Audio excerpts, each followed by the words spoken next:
Hi hello నమస్తే. నేను మీ స్వరాలి. అఖండ దీపం 44 భాగంతో మళ్ళీ మీ ముందుకు వచ్చేసాను.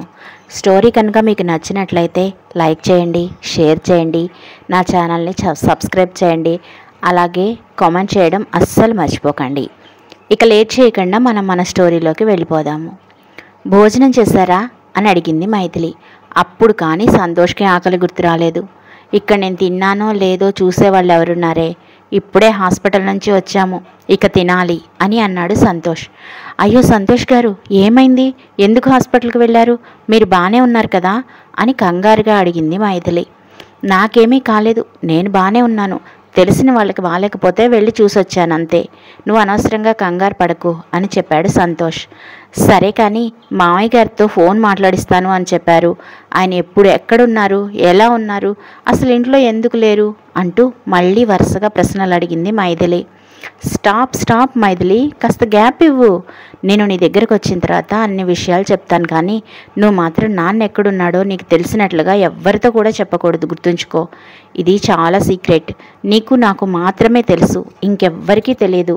పొరపాటున ఎక్కడన్నా నోటు జారావంటే చాలా ప్రమాదం అని హెచ్చరించాడు సంతోష్.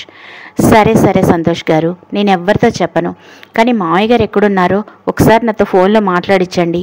మీరు చెప్పేదంతా వింటుంటే నాకు కొంచెం కంగారుగా ఉంది అని అన్నది మైథిలి. అందరి గురించి ఆలోచించడమేనా, నీ గురించి నువ్వు పట్టించుకునేది ఏమైనా ఉందా? ఇంతకీ అసలు నువ్వు భోజనం చేస్తావా లేదా అని అడిగాడు సంతోష్. నేను సమయానికి తినకపోతే బామ్మగారు కానీ, పిన్ని కానీ, మా అమ్మ కానీ ముగ్గురు ఎవ్వరూ ఊరుకోవడం లేదు. నన్ను రాణిలాగా చూసుకుంటున్నారు. నేను ఇక్కడ చాలా సంతోషంగా ఉన్నాను. కాకపోతే ఒక్కటే బాధ అని తన మనసులో మాట చెప్పలేక సగంలోనే ఆగిపోయింది మైథిలి. ఏంటి ఆ బాధ? చెప్పు. నీకేం కావాలన్నా క్షణాల్లో నీ ముందుంచుతాను. నువ్వు అస్సలు వర్రీ అవ్వద్దు. నీకేం కావాలన్నా ఫ్రీగా అడుగు అని అన్నాడు సంతోష్.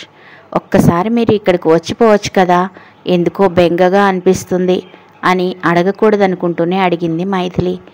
నేను పదే అక్కడికి వస్తే నువ్వు అనవసరంగా నా మీద ఆశలు పెంచేసుకుంటావేమో, ఒకసారి ఆలోచించు అని కావాలనే ఆమెను పరీక్షించడానికి అడిగాడు సంతోష్. సంతోష్ గారు, మీరు నా మాటలు నాకే అప్పచెప్తున్నారు, నాకు అర్థమవుతోంది అని అలిగినట్టుగా అన్నది మైథిలి. సరే వీలు చూసుకొని తప్పకుండా వస్తాను, నువ్వు జాగ్రత్త. మరి ఉండనా అని అడిగాడు సంతోష్. అలాగే సంతోష్ గారు, వెళ్ళి భోజనం చేయండి, ఇప్పటికే చాలా లేట్ అయింది. సీతమ్మ మీకు కావలసినవన్నీ వండి పెడుతుంది కదా, తనని అడగచ్చు కదా అని అన్నది మైథిలి. అలాగేలే, కానీ నువ్వు సీతమ్మను కూడా బాగా మిస్ అవుతున్నట్టున్నావు కదా అని నవ్వుతూ అన్నాడు సంతోష్. సీతమ్మ చాలా మంచిది సంతోష్ గారు. నేను అక్కడ ఉన్న అన్ని రోజులు నాకు చాలా సపోర్ట్గా ఉండేది.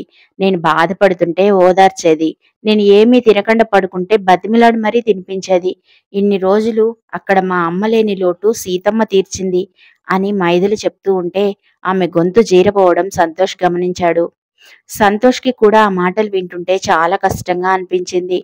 ఆ ఇంట్లో మైథిలి ఎన్ని ఇబ్బందులు పడిందో అతనికి కళ్ళకు కట్టినట్లుగా కనిపించింది. సారీ మైథిలి, నువ్వు ఇక్కడ ఉన్నన్నాళ్ళు నేను చాలా కష్టపెట్టాను కదా అని సిన్సియర్గా అన్నాడు సంతోష్. అయ్యో అదేం లేదు సంతోష్ గారు, పిచ్చిదాన్ని, ఫ్లోలో ఏదేదో వాగేశాను, అనవసరంగా మీ మనసు కష్టపెట్టాను. నేనే మీకు సారీ చెప్పాలి, వెళ్ళి భోజనం చేసేయండి అని అన్నది మైథిలి. సరే మరి ఉంటాను అని ఫోన్ పెట్టేశాడు సంతోష్. సరియు భువనేశ్వరీదేవి ని గదిలోకి తీసుకెళ్లిన తర్వాత జాగ్రత్తగా బెడ్ మీద కూర్చోబెట్టబోయింది. ఇక చాలులేవే నాటకాలు, ఈ నాటకం ఆడి ఆడి విసుగు పుడుతోంది, అసలు నాకేం రోగం వచ్చింది అంటూ విసురుగా వెళ్లి తన బెడ్ మీద కూర్చుంది భువనేశ్వరీదేవి. అంతలో అక్కడికి ప్రభాకర్, మంజుల ఇద్దరూ కూడా వచ్చారు. వాళ్ళిద్దరూ లోపలికి రాగానే భువనేశ్వరీదేవి, ముందు డోర్ క్లోజ్ చేసి రండి అని ఆర్డర్ పాస్ చేసింది. ప్రభాకర్ డోర్ క్లోజ్ చేసి వేగంగా భువనేశ్వరీదేవి దగ్గరికి వచ్చాడు. భువనేశ్వరీదేవి సరియతోటి, ఇంతకీ వెళ్ళిన పని ఏమైంది? నువ్వు చేసిన ఈ చండాలం వల్ల నేను చావు అంచుల దాకా వెళ్ళి వచ్చాను అని కోపంగా అరిచింది భువనేశ్వరీదేవి. అత్త, ఇప్పుడు అయిపోయిన దాని గురించి మాట్లాడుకుంటే ఉపయోగం ఏముంది? ముందు ఆ కొరియర్లో ఏముందో చూద్దాము. వాడు మనకి ఏదైనా అడ్రస్ ఇస్తే నేరుగా మనమే వాడితోటి డీలింగ్ కుదుర్చుకుందాము. అదే కదా మన ప్లాన్ అని అనుమానంగా అడిగింది సరియు. నీకేమైనా కొత్త ప్లాన్స్ ఉన్నాయా అంటూ కోపంగా అడిగాడు ప్రభాకర్. నాన్న, అందరూ కలిసి నన్నే తిడుతున్నారు. నేను ఇదంతా కావాలని చేయలేదు. అసలు నిజానికి నేను బావని తీసుకొని వెళ్ళాను. కానీ నేను ఆ విషయం ఎంత చెప్పినా మీరు అర్థం చేసుకోవడం లేదు. నేను వేసిన ప్లాన్ ఫెయిల్ అయ్యి అనవసరంగా ఇలాంటి ఉచ్చులో ఇరుక్కోవాల్సి వచ్చింది అని దాదాపు ఏడుపు గొంతుతో చెప్పింది సరియు. సరే సరే, ఇప్పుడు ఒకళ్ళనొకళ్ళు నిందించుకోవడం వల్ల ఏం ఉపయోగం లేదు కానీ ముందు ఆ కొరియర్లో ఏముందో చూడండి అని అన్నది మంజుల. భువనేశ్వరీదేవి సరియు దగ్గర ఉన్న కవర్ తీసుకొని ఓపెన్ చేసి చూసింది. అందులో సరయువి చాలా అసభ్యకరమైన ఫోటోలున్నాయి. అక్కడ ప్రభాకర్ ఉండడంతో వాటిని చూడలేనట్లుగా పక్కన పెట్టేసింది భువనేశ్వరీదేవి. సరయు కూడా తలదించుకొని నిలబడింది. అది వరకు రాసినట్లుగానే అందులో ఒక లెటర్ కూడా రాసి ఉంది. మిస్టర్ సంతోష్, నేను ఉదయం పంపించిన లెటర్ నీ దాకా అంది ఉంటుందో ఉండదో అన్న ఉద్దేశంతో మరోసారి ఈ కొరియర్ నీకు చేస్తున్నాను. ఇది చూసిన తర్వాత మీ ఇంటి పరువు మొత్తం పోకుండా ఉండాలి అంటే ఈ లెటర్లో నేను రాస్తున్న నెంబర్కి సాయంత్రం 6 గంటలకి ఖచ్చితంగా కాల్ చెయ్యి. మిగతా వివరాలు అక్కడ మాట్లాడుకుందాం అని రాసి దాని కింద ఒక ఫోన్ నెంబర్ వేసింది. ఈ నెంబర్ ట్రేస్ చేసి నేను ఎక్కడ ఉంటానో కనిపెడదాం అనుకుంటున్నావేమో, అది నీ వల్ల కాదు. ఎందుకంటే ఈరోజు సాయంత్రం 6 గంటలకు మాత్రమే ఈ ఫోన్ ఓపెన్ చేస్తాను. అది కూడా జస్ట్ 10 నిమిషాలు మాత్రమే ఇది ఆన్లో ఉంటుంది. ఆ తర్వాత ఈ ఫొటోస్, మీ ఇంటి భాగోతం మొత్తం సోషల్ మీడియాలో కథలు కథలుగా వస్తుంది. ఏమైనా పిచ్చి పిచ్చి పనులు చేయాలనే ఆలోచన ఉంటే దాన్ని ఇంతటితోటే వదిలేసాయి. నేను అడిగినంత అమౌంట్ ఇవ్వడం తప్ప నీకు వేరే దారి లేదు. సరే మరి, సాయంత్రం నీ ఫోన్ కోసం ఎదురు చూస్తూ ఉంటాను. బాయ్. ఆ లెటర్ మొత్తం చదివిన తర్వాత భువనేశ్వరీదేవితో పాటు మిగతా వాళ్ళు కూడా తల పట్టుకుని కూర్చున్నారు. అక్క, ఇప్పుడు ఏం చేద్దామంటావు అని భయంగా అడిగాడు ప్రభాకర్. చేసేదేముంది, సాయంత్రం 6 గంటలకు వాడికి కాల్ చేసి సంతోష్ బదులుగా మనం డీల్ మాట్లాడుకోవడమే. వాడు ఎంత అడిగితే అంత ఇచ్చి ప్రాబ్లం సాల్వ్ చేసుకోవాలి అని అన్నది భువనేశ్వరీదేవి. వాడు ఎంత అడుగుతాడో మనకు తెలియదు కదా అక్క. ఇప్పుడు అంత డబ్బు మనం ఎక్కడి నుంచి తీసుకురాగలం అని అన్నాడు ప్రభాకర్. చూద్దాం, అసలు ముందు వాడు ఎంత అడుగుతాడో దాన్ని బట్టి మనం వేరే ప్లాన్ ఏమైనా ఆలోచిద్దాం. ముందు సరియు గురించి సంతోష్తో మాట్లాడాలి. అసలు వాడు ఏమంటాడో తెలుసుకుంటే దాని తర్వాత మిగతా విషయాలు మాట్లాడుకోవచ్చు అని ప్రభాకర్తో చెప్పిన తర్వాత భువనేశ్వరీదేవి సరియు వైపు తిరిగి కొంచెం కోపంగా మాట్లాడడం మొదలుపెట్టింది. నీ పెళ్లి జరిగే వరకన్నా నువ్వు పిచ్చి పిచ్చి తిరుగులు తిరగడం మానేయి. వాడి దగ్గర కొంచెం నమ్మకం పెంచుకోవడానికి ప్రయత్నం చెయ్యి. ఏదైనా చేసే ముందు మా సలహా తీసుకుంటూ ఉండు అని సరయుకి వార్నింగ్ ఇచ్చింది భువనేశ్వరీదేవి. సరియు భువనేశ్వరీదేవి చెప్పిన మాటలకు బుద్ధిగా తల ఊపింది. అలాగే అత్త, ఇక నుంచి నువ్వేం చెప్తే అదే చేస్తాను. ఎలాగోలా బావతో పెళ్లి అయితే చాలు అని అన్నది సరియు. ఇప్పుడు అసలు నువ్వు చేసిన పనికి పెళ్లి జరుగుతుందో లేదో అని నాకు కూడా అనుమానంగా ఉంది. నాకెందుకో సంతోష్ బిహేవియర్లో తేడా కనపడుతోంది. వాడు ఇంకా మన గుప్పెళ్ళలో ఉన్నాడని అంటావా అని అనుమానంగా అడిగాడు ప్రభాకర్. నా మీద వాడు ప్రేమ చూపించడం చూస్తూ ఉంటే ఇంకా మన గుప్పెట్లోనే ఉన్నాడు అనిపిస్తోంది. కానీ ఎందుకో నాకు కూడా నీకులాగే ఎక్కడో ఏదో తేడా కొడుతోంది అని అన్నది భువనేశ్వరీదేవి.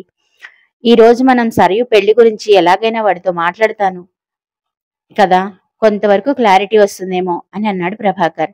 వాళ్ళు అలా మాట్లాడుకుంటూ ఉండగానే వాళ్ళ రూమ్ డోర్ ఎవరో కొట్టారు. ఎవరై ఉంటారు? కొంపతీసి సంతోష్ కాని అనుమానం వచ్చిందంటావా అని భయంగా అన్నది మంజుల. అలా ఏమీ అయి ఉండదు. బహుశా వాడు భోజనానికి వచ్చుంటాడు. మనల్ని కూడా రమ్మని సీతమ్మ చేత కబురు పంపించి ఉంటాడంతే అని తేలిగ్గా తీసిపారేసింది భువనేశ్వరీదేవి. సరే, నేను వెళ్ళి చూస్తాను అని అంటూ ప్రభాకర్ వెళ్లి రూమ్ డోర్ తీశాడు. అక్కడ కనిపించిన సంతోష్ని చూసి ప్రభాకర్ ఒక్కసారిగా ఆశ్చర్యపోయాడు. అల్లుడు, నువ్వేంటిలా అని అంటూ ఆశ్చర్యంగా అడిగాడు ప్రభాకర్. మా అమ్మ గదిలోకి నేను రాకూడదా? అయినా మీరందరూ ఇక్కడ తలుపులు పెట్టుకుని ఏం చేస్తున్నారు అని అనుమానంగా అడిగాడు సంతోష్. ఏం లేదు నాన్న, మామయ్య వాళ్ళు ఏదో మాట్లాడుతూ ఉంటే వింటూ కూర్చున్నానంతే అంటూ కవర్ చేయడానికి ప్రయత్నం చేసింది భువనేశ్వరీదేవి. మామయ్య, అమ్మని రెస్ట్ తీసుకొని ఇవ్వమని చెప్పాను కదా, మీరంతా ఇలా తనని ఎందుకు డిస్టర్బ్ చేస్తున్నారు అని కోపంగా అడిగాడు సంతోష్. పర్లేదు నాన్న, నేనే రమ్మన్నాను, ఇందులో వాళ్ళ తప్పేమీ లేదు అని సర్ది చెప్పడానికి ప్రయత్నం చేసింది భువనేశ్వరీదేవి. నీకేం కావాలన్నా నన్ను అడగచ్చు కదా అమ్మా. ఈ రోజంతా నేను నీతోటే ఉంటాను. ఆఫీస్ పనులన్నీ కూడా ఆపేసి మరీ వచ్చాను అని అన్నాడు సంతోష్. సంతోష్ ఆ మాట చెప్పడంతో భువనేశ్వరీదేవి గుండెల్లో ఒక్కసారిగా పిడుగుపడ్డట్లుగా అనిపించింది. ఎందుకంటే సాయంత్రం 6 గంటలకు అజ్ఞాత వ్యక్తికి ఫోన్ చేయాలి. సంతోష్ తన దగ్గరే ఉంటే ఫోన్ చేయడం కుదరదు కదా. అందుకే భువనేశ్వరీదేవికి చాలా భయంగా అనిపించింది. ఇప్పుడు ఏం చెప్పి సంతోష్ని తిరిగి ఆఫీస్కు పంపించాలా అని ఆలోచనలో పడింది భువనేశ్వరీదేవి. ఏంటమ్మా అంత దీర్ఘంగా ఆలోచిస్తున్నావు? నీ ఆరోగ్యానికి ఇలా ఆలోచించడం మంచిది కాదని డాక్టర్లు చెప్పారు కదా. నువ్వు మనసులో ఏది ఉంచుకోకు. దేనికైనా బాధపడుతూ ఉంటే ధైర్యంగా నాతో చెప్పేసేయ్ అని అన్నాడు సంతోష్. ఏమీ లేదులే నాన్న, తర్వాత మాట్లాడుకుందాం అని ఆ విషయాన్ని దాటేయడానికి ప్రయత్నం చేసింది భువనేశ్వరీదేవి.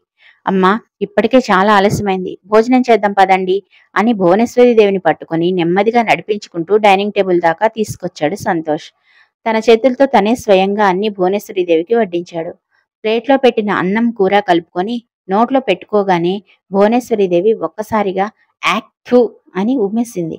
ఏమైందమ్మా, తినబుద్ధి కావడం లేదా అని కంగారుగా అడిగాడు సంతోష్. ఇందులో ఉప్పు లేదు, కారం లేదు. మనిషి అనేవాడు ఇలా ఎలా తింటాడు? ఏంటి సీతమ్మ ఈ వంట చేయడం? మైండ్ ఎక్కడ పెట్టుకొని పనిచేస్తున్నావు అని కోపంగా అరవడం మొదలుపెట్టింది భువనేశ్వరీదేవి. అమ్మా, నువ్వు ఆవేశపడకు. ఇలా వంట చేయమని సీతమ్మకి నేనే చెప్పాను అని కూల్గా చెప్పాడు సంతోష్. ఎందుకు సంతోష్?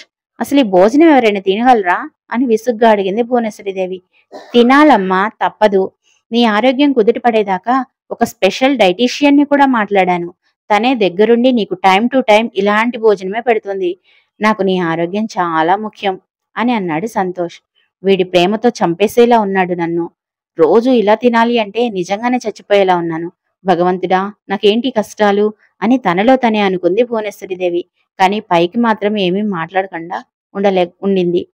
భువనేశ్వరీదేవి ఏమీ మాట్లాడకుండా ఉండడం చూసి, ఏంటమ్మా, దేని గురించి మళ్ళీ అల్లంతగా ఆలోచిస్తున్నావు? కొన్ని రోజులు ఇలాంటి ఫుడ్ కనుక తీసుకున్నావు అంటే ఆ తర్వాత నువ్వు చాలా హెల్దీగా తిరగగలుగుతావు. నువ్వు హ్యాపీగా తిరగడమే కదా నాకు కావాల్సింది. ఏంటి మావయ్య, అంతే కదా అని అన్నాడు సంతోష్. "హా, హా, అవును అవును, అంతే అంతే" అంటూ తడబడుతూ సమాధానం చెప్పాడు ప్రభాకర్. భువనేశ్వరీదేవి ప్రభాకర్ వైపు కోపంగా చూసింది. తినమ్మా, నువ్వు తింటేనే నేను భోజనం చేస్తాను, లేకపోతే నేను కూడా తినను అని భువనేశ్వరీదేవిని లాక్ చేయడానికి ట్రై చేశాడు సంతోష్. తింటాను తింటాను నాన్న, నీకోసం తింటాను అని అంటూ ఏడుపు ఆపుకోలేక బలవంతాన నోట్లో ముద్ద పెట్టుకుంది భువనేశ్వరీదేవి. ఈ ఒక్కరోజుకి సీతమ్మకి సరిగా తెలియదు కాబట్టి కొంచెం ఉప్పు కారాలు వేసి ఉంటుంది. రేపటి నుంచి ఇవి కూడా లేకుండా స్పెషల్ డైట్ చార్ట్ మెయింటైన్ చేయాలి. ఈవినింగ్ నేను అపాయింట్ చేసిన అమ్మాయి ఇంటికి వస్తుంది. సీతమ్మ, తన కోసం నువ్వు ఒక రూమ్ రెడీ చేయించు అని ఆర్డర్ పాస్ చేశాడు సంతోష్. సంతోష్ మాటలు విన్న భువనేశ్వరీదేవి గుండెల్లో రైళ్లు పరిగెత్తాయి. అంటే ఇక నుంచి ఇంతకంటే దారుణమైన ఫుడ్ తినాలన్నమాట. నాకేంటో ఈ కష్టాలు, ఈ సరియు పెళ్లి నా చావుకు వచ్చేలా ఉంది అని తనను తనే తిట్టుకుంది భువనేశ్వరీదేవి. ఆ తర్వాత అందరూ మౌనంగా భోజనం చేయడం మొదలుపెట్టారు. అంతలో సడన్ గా భువనేశ్వరీదేవికి ఒక విషయం గుర్తొచ్చింది. సంతోష్, నేను నిన్న ఒక విషయం అడుగుదాము అనుకున్నాను, మళ్ళీ మర్చిపోయాను అని అన్నది భువనేశ్వరీదేవి. దేని గురించమ్మా అని అడిగాడు సంతోష్. మన ఆఫీస్లో స్టాఫ్ ని నువ్వేమైనా మార్చావా అని అడిగింది భువనేశ్వరీదేవి. భువనేశ్వరీదేవి తనని ఈ క్వశ్చన్ అడుగుతుంది అని సంతోష్కి ముందే తెలుసు. అందుకే సమాధానం కూడా రెడీగా పెట్టుకున్నాడు. అవునమ్మా, మన కంపెనీకి సంబంధించి సీక్రెట్స్ బయటికి వెళ్ళిపోతున్నట్లుగా నాకు ఒక డౌట్ వచ్చింది. అందుకే కొంతమంది స్టాఫ్ ని చేంజ్ చేశాను అని కూల్గా సమాధానం చెప్పాడు సంతోష్. వాళ్ళందరూ మనకి ఎప్పటి నుంచో నమ్మకంగా పనిచేస్తున్న వాళ్ళు కదా నాన్న. నువ్వు సడన్ గా ఈ డెసిషన్ తీసుకుంటే వాళ్ళు ఫీల్ అవుతారేమో కదా అని అన్నది భువనేశ్వరీదేవి. అలా ఏమీ జరగదులేమ్మా. నేను వాళ్ళతో మాట్లాడిన తర్వాతనే ఈ నిర్ణయాలన్నీ తీసుకున్నాను. అయినా ఇప్పుడు నీ ఆరోగ్యం అసలే బాగుండడం లేదు. ఈ ఆఫీస్ విషయాల గురించి నువ్వు కొంతకాలం ఆలోచించకుండా ఉంటే మంచిది. అనవసరమైన టెన్షన్స్ అన్నీ నీకెందుకు చెప్పు. నువ్వు హాయిగా రెస్ట్ తీసుకో. కంపెనీకి సంబంధించిన డెసిషన్స్ అన్నీ నేను ఇప్పుడు పర్ఫెక్ట్ గా తీసుకుంటున్నాను. నువ్వు వర్రీ అవ్వాల్సిన అవసరం ఏమీ లేదు అని భువనేశ్వరీదేవి చూస్తూ చెప్పాడు సంతోష్. తనని ఆఫీస్ విషయాల నుంచి పూర్తిగా దూరం పెట్టడానికి ఇలా చేస్తున్నాడేమో అనే అనుమానం వచ్చింది భువనేశ్వరీదేవికి. కానీ సంతోష్ చూపిస్తున్నది ప్రేమనా లేకపోతే ఇంకేదైనానా అనే అనుమానం మాత్రం భువనేశ్వరీదేవికి వదిలిపోలేదు. అసలే స్టాఫ్ ని మార్చాను అంటున్నావు. నువ్వు ఒక్కడవే ఆఫీస్ వ్యవహారాలు చూసుకోగలవో లేదో, లేకపోతే మీ మామయ్య హెల్ప్ ఏమైనా తీసుకోరాదు అని అంటూ సంతోష్ వైపు చూసింది భువనేశ్వరీదేవి. ఆ మాట వినగానే ప్రభాకర్ కూడా చాలా సంబరపడిపోయాడు. ఒక్కసారి ఆఫీసులోకి ఎంటర్ అంటూ అయ్యాడు అంటే ఆ తర్వాత మొత్తం తన అధీనంలోకి తెచ్చుకోవడానికి ఎన్నో రోజులు పట్టదు అని అప్పుడే లెక్కలు వేసుకోవడం మొదలుపెట్టాడు ప్రభాకర్. పర్లేదమ్మా, నేను చూసుకుంటాను. అదీ కాక మామయ్య మన ఆఫీస్కి వస్తే తన బిజినెస్ ఎవరు చూసుకుంటారు? అయినా ఇప్పుడు అంత అవసరం ఏమీ లేదు. ఆఫీస్ వ్యవహారాలకు సంబంధించి ఇంకొక ముఖ్యమైన విషయం కూడా మనం కూర్చొని మాట్లాడుకోవాలి. దానికి ఇప్పుడు సమయం కాదు. టైం చూసుకొని అన్ని విషయాలు నీతో తీరిగ్గా మాట్లాడతాను అని అన్నాడు సంతోష్. సంతోష్ మళ్ళీ ఏం బాంబు పేలుస్తాడో ఏంటో అని అనుమానం అక్కడ ఉన్న వాళ్ళందరికీ కలిగింది. సరియు సైలెంట్ గా భోజనం చేస్తుండడం చూసి సంతోష్ కావాలనే సరియుని ఒక ప్రశ్న అడిగాడు. ఏంటి సరియు, ఆ రోజు పబ్లో మనం కూల్ డ్రింక్ లో ఏదో కలిపారన్నావు కదా, దాని గురించి ఏమైనా తెలిసిందా? అమ్మ ఆరోగ్యం విషయంలో పడిపోయి నేనంతగా పట్టించుకోలేదు. ఈరోజు సాయంత్రం ఒకసారి వెళ్ళి అక్కడ సీసీటీవీ కెమెరాలన్నీ చెక్ చేద్దాం అనుకుంటున్నాను అని అన్నాడు సంతోష్. సంతోష్ మాటలు విన్న అక్కడ వాళ్ళందరికీ నోట్లో ముద్ద జారి కంచంలో పడిపోయింది.